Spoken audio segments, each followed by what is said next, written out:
हाँ तो दोस्तों, रेडिंगटन इंडिया के क्वार्टर 3 के नंबर्स आ चुके हैं, तो उसी के बारे में हम इस वीडियो में बात करेंगे और जानेंगे कि आपको रेडिंगटन इंडिया के अंदर इन्वेस्ट करना चाहिए या नहीं। चलिए शुरू करते हैं। तो देखिए, सबसे पहले अगर हम यहाँ पे रेवेन्यू के नंबर्स की अगर हम बात करेंगे तो पिछले क्वार्टर के कंपैरिजन में ये नंबर हमें 13% से बढ़ता हुआ नजर आया है और ये नंबर आया है 21,674 करोड़ पे। तो देखिए, रेवेन्यू ग्रोथ की तो अगर हम बात करेंगे तो काफी अच्छा रेवेन्यू ग्रोथ हमें देखने को मिला है, लेकिन यहाँ पर अगर हम प्रॉफिटेबिलिटी की बात करेंगे, सिर्फ 1 करोड़ से हमें यहाँ पे क्वार्टरली बेसिस पे जो कंपनी के प्रॉफिटेबिलिटी वाले जो नंबर्स हैं वो हमें यहाँ पे बढ़ते हुए नजर आए हैं और ये नंबर आया है 392 करोड़ पे। तो ऑल ओवर देखा जाए,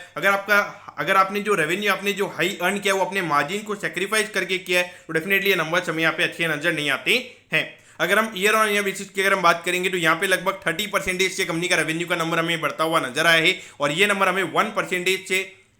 यानी कि जो प्रॉफिटेबिलिटी वाला नंबर है, एट द सेम टाइम अगर आप देखोगे 1% से हमें कम होता हुआ नजर आया है और ये नंबर आया है 392 करोड़ पे। तो ऑल ओवर अगर आप देखोगे, अगर 30% यानी कि इतने बड़े बेस इफेक्ट पे, यानी कि लगभग 5000 करोड़ से यहाँ पे कंपनी के रेवेन्यू के नंबर्स हमें यहाँ पे ईयर ऑन ईयर बेसिस पे बढ़ते हुए नजर आ रहे हैं और एट द सेम टाइम अगर आप देखोगे कोई प्रॉफिटेबिलिटी ग्रोथ नहीं है और प्रॉफिटेबिलिटी और डिक्लाइन हुई है, तो कहीं ना कहीं यहाँ पे कंपनी के नंबर्स हमें बिल्कुल भी अच्छे नजर नहीं आते हैं। तो यहाँ पर बहुत सारे लोग बोलेंगे कि थोड़ा बहुत टैक्स पेमेंट वगैरह 10 से 20 करोड़ का कुछ जो टैक्स पेमेंट है वो यहाँ पे कंपनी का थोड़ा ज्यादा हुआ है, तो इसकी वजह से यहाँ पे कंपनी के नंबर्स हमें कम नजर आए हैं। लेकिन अगर मैं ऑपरेटिंग प्रॉफिट के बेसिस पर भी अगर मैं बात करूंगा तो लगभग हार्डली 1.5 या 2% से जो कंपनी के जो ऑपरेटिंग प्रॉफिट के नंबर्स हैं वो हमें ईयर ऑन ईयर बेसिस पे बढ़ते हुए नजर आए हैं। तो देखिए, अगर 30% की ग्रोथ के बाद में भी अगर 1.5 से 2% का अगर ऑपरेटिंग प्रॉफिट का नंबर का ग्रोथ है तो डेफिनेटली ये कोई ग्रोथ के नंबर्स हमें यहाँ पे नजर नहीं आते हैं। तो एट दी एंड अगर आप देखोगे तो मार्केट को आप कितना रेवेन्यू अर्न कर रहे हो, एट दी एंड उससे मैटर नहीं है, उनको बॉटम लाइन देखनी है। देखिए, रेवेन्यू भी काफी ज्यादा मैटर करता है, लेकिन अगर आपका रेवेन्यू मोस्टली अगर आपका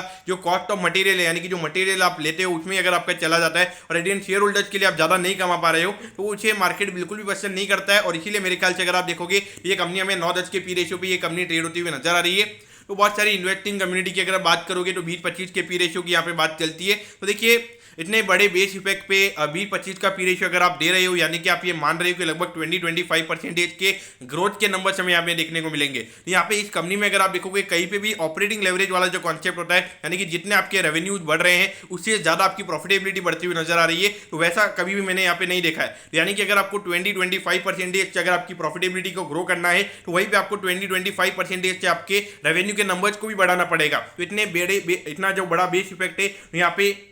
मार्केट को डेफिनेटली लगता है कि 20-25% से ग्रो करना क्या इतना ज़्यादा आसान थोड़ी है। तो अगर आप देखोगे 20-25% यानी कि लगभग 5,000 करोड़ का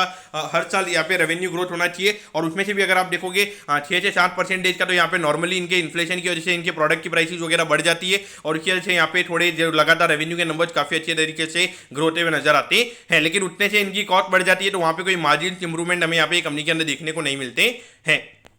तो देखिए, मेरे ख्याल से अगर देखा जाए एक नॉर्मल काइंड ऑफ रिटर्न्स अगर आपको चाहिए, यानी कि एक अच्छा डिविडेंड भी अगर आ जाए, तो अगर देखोगे लगभग 4% के डिविडेंड डील पे ये कंपनी में ट्रेड होती हुई नजर आ रही है और उसके अलावा अगर आपको 6-7% का अगर कैपिटल एप्रिसिएशन अगर आपको मिल जाता है, यानी कि लगभग 11-12% की रिटर्न एक्सपेक्टेशन अगर आपकी है, तो आप यहाँ पे इन्वेस्ट कर सकते हैं। लेकिन देखिए, 11-12% मुझे लगता है कि अगर आप किसी इंडेक्स फंड वगैरह को अगर आप बाय करोगे, यहाँ पे नॉर्मली चार्जेस वगैरह कम रहेंगे और कभी भी आप एग्जिट वगैरह ले सकते हो और वहाँ पे वॉलेटिलिटी भी काफी कम रहती है, यानी कि जो नॉर्मली जो वॉलेटिलिटी यानी कि रिस्क वगैरह काफी कम रहता है। तो पॉइंट ऑफ व्यू से मेरे ख्याल से इंडेक्स फंड में इन्वेस्ट करना चाहिए। मुझे लगता है कि यहाँ पे कोई 20-25% CAGR वाले रिटर्न्स यहाँ पे ये कंपनी में देती हुई नजर आएगी। ये मेरा थॉट प्रोसेस है यहाँ पे। बाकी एक तरीके से रिटेल इन्वेस्टर्स का काफी ज्यादा फेवरेट है, लेकिन मेरा जो थॉट्स वगैरह वो मैं यहाँ पे रख रहा हूँ। एज ए डिस्क्लोजर, हमारे यहाँ पे कोई इसकी होल्डिंग नहीं है और हम यहाँ पे रिकमेंड भी नहीं करेंगे कि आपको इसे बाय करना चाहिए। तो दोस्तों, मैं होप करता हूँ कि रेडिंगटन इंडिया के जो क्वार्टर 3 के नंबर्स हैं वो आपको अच्छे समझ में आ गए होंगे। अगर आपकी कोई भी क्वेरीज है आप कमेंट कीजिए, मैं जरूर आपके कमेंट पर रिप्लाई करूंगा। ओके दोस्तों, thank you, have a nice day.